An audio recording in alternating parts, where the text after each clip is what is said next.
only about one guy.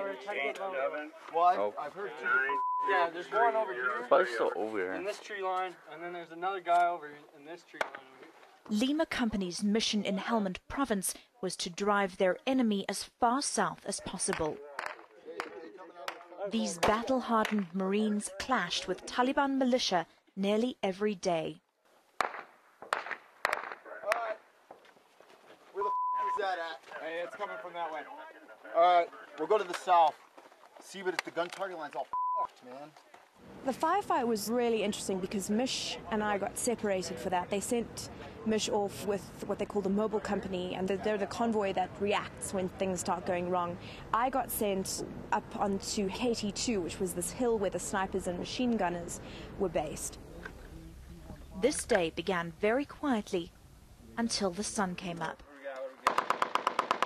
Okay, hey, that right compound, the one on the right, you see the smoke? See the 240?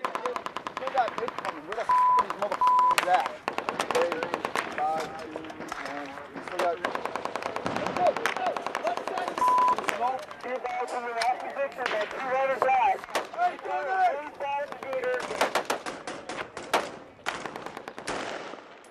My ears rang for hours afterwards, and after you smell the gunpowder and everyone's on this high. Work! It's so hot and so exhausting, and yet at the same time exhilarating. I think that's what war junkies are made of.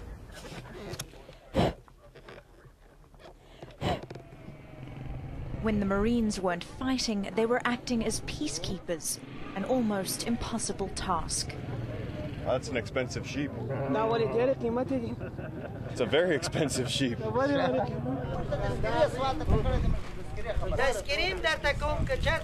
Marines would hold what the Afghans call shuras, meetings with the elders in the village to hear their concerns.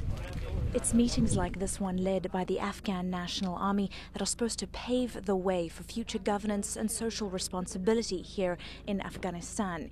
Yet a growing mistrust by the local population of the Afghan National Army, government and police has led to the problems raised in shuras like these becoming more and more difficult to solve. But for us, trying to speak with locals was complicated. We never knew if the person we were interviewing was telling us what he really thought or what he wanted the Marines to hear. The Taliban came to me and forced me to feed them at gunpoint. Then someone told the Marines that I look after the Taliban, only because they want me to go to jail so they can take my farm.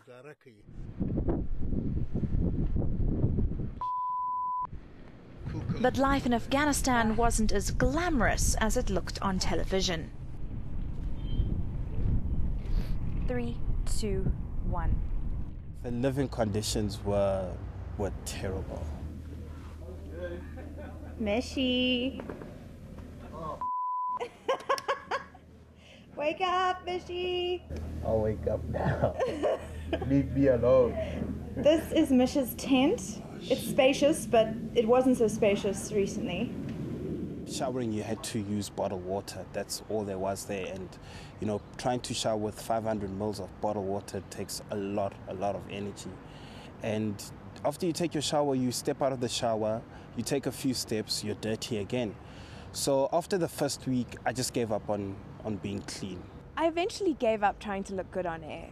I would ask my cameraman the first few days that we were out in Safar, when I kind of was still feeling relatively clean. How does my hair look, Mish? Or how does this look? You ready? 3, 2, 1. And eventually he just said to me, Robin, I don't think there's any chance that, you know, you're not supposed to look good out here. You're just supposed to look a little bit rough. And I sort of gave up.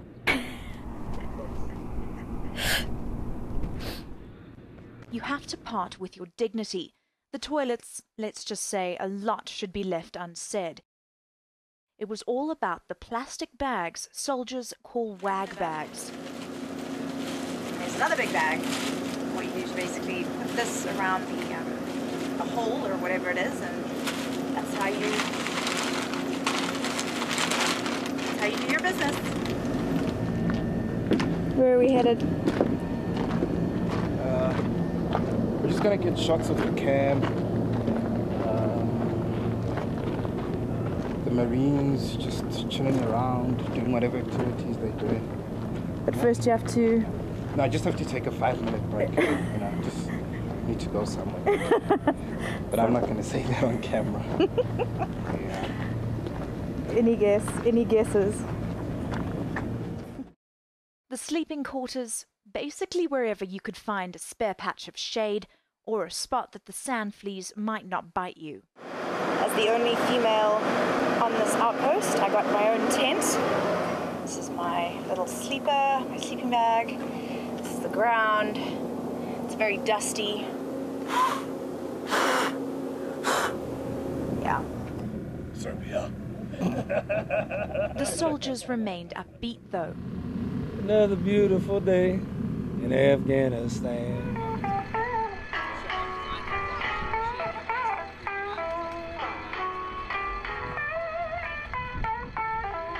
Tennessee, and I gotta get a pull on before the sun. I have a baby call my name, and I know that she's the only one. And if I die driving, this I will die free. But without television, radios, or alcohol, chronic boredom set in quite fast. What's the words? Sing the words. I don't know. You know the words, man. I live at home in a trailer. The food wasn't great. We ate the Marines' meals ready to eat, Chunky salsa. which consists of a rack pack of highly processed food. But on the upside, you can heat it up. After a few days, you start not wanting to eat them anymore. And everything starts tasting the same. Everything starts smelling the same of that plastic. And it got a bit difficult to eat MREs every single day. And these hot sauces, tell me a little bit about them. Well, everything tastes like Everything tastes like so we use tapatio to make everything taste better or edible. And the other one? Texas Pete. Texas Pete. Classic. This is just making things a little bit more edible, I guess. And MREs? I don't eat them. Why? You want to know the real reason? Go out to and you'll find out. And while the soldiers reminisced of home, Mishak and I spent our evenings trying to send our stories back home using a satellite called a BGAN, sometimes without success. Although I don't think it's the BGAN's fault, I think it's something else's fault, but we've had a bit of trouble transmitting our packages back to South Africa. Hopefully, if it... That's the little blue line that we want to send all the way back to Johannesburg. It's going very slowly. Transmitting was quite a mission because first of all we had to think of our battery life, be it on the BGAN or the laptop whilst editing and sending the stuff, trying to find a satellite signal because you're in the middle of the desert, you don't know where your south is, you don't know where your north is, and didn't really have a compass at that time. But what I found very interesting was, like, if you asked any Marine where the south was or where the north was, they could point it out. We didn't have any power supply, so everything had to be rush, and you just prayed that, let it just go through without any problems. It's actually difficult getting a satellite, a strong signal here. But it's behaved. I've had worse days, so I've known to be patient with the BGAN, but it's done its job for the day. The sand, which was like powder, was ruthless on our equipment. That's your baby. This is my baby. And you got a pretty new accessory for your baby? Yeah. Got my baby a little scar. just so I can wipe him every time. It's a bit dusty. So. A little bit dusty. It's actually very dusty.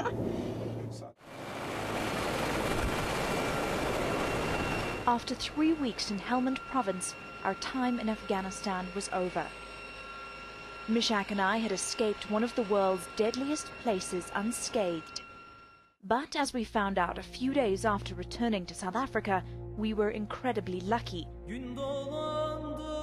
World-renowned South African photographer João Silva was embedded with the Army's 101st Airborne Division in Afghanistan when he stepped on an IED in an area that had already been cleared by bomb technicians.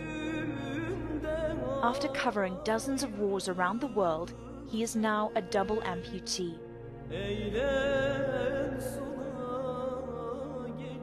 It's a stark reminder that life for any Afghan,